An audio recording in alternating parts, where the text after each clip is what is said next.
ગુજરાતનો આવાજ।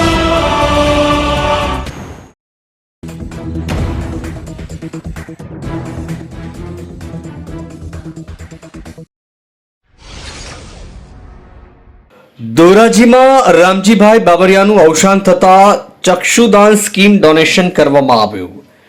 રાજકોટ જિલ્લાના ધોરાજીમાં માનવ સેવા યુવક મંડળને 272મું ચક્ષુદાન અને ચોથું સ્કીન ડોનેશન મળ્યું।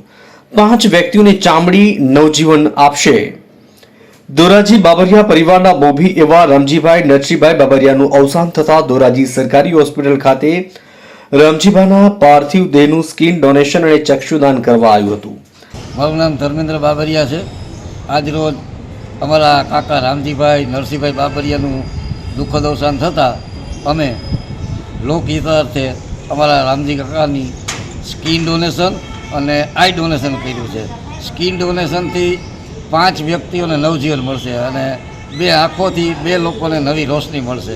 અને અમારી લોકોને વિનંતી છે કે આપને ત્યાં કોઈ આવો દુઃખદ પ્રશ્ન બને તેનું ચક્ષુદાન અને સ્કીન ડોનેશન કરી અન્ય લોકોને આપણે મદદરૂપ થવું જોઈએ। આ તકે ધર્મેન્દ્રભાઈ બાબરિયા, નરેન્દ્રભાઈ બાબરિયા, અશોકભાઈ બાબરિયા, સુમનકુમાર વોરા, જયંતિભાઈ બાલધા, રાજુભાઈ ગિલાણી સહિતના લોકો હાજર રહ્યા। અને આ તકે સરકારી હોસ્પિટલના ચક્ષુદાન સેન્ટરના અધિક્ષક ડોક્ટર જયેશ વેશેટિયન, ડોક્ટર રાજ બેરા અને મેડિકલ ટીમના દીપક ભાસ્કર અને દીપકભાઈ પારધીએ પોતાની સેવાઓ બજાવી હતી। સ્કીન ડોનેશન ઇન્ડિયન રેડક્રોસ દ્વારા રાજકોટ દ્વારા કરાયું। માનવ સેવા યુવક મંડળ અને સરકારી હોસ્પિટલને 272મું ચક્ષુદાન મળ્યું છે અને ચોથું સ્કીન ડોનેશન મળેલ છે, જેના થકી 5 વ્યક્તિઓને ચામડી નવજીવન આપશે। ધોરાજીથી અલ્પેશ ત્રિવેદીનો રિપોર્ટ।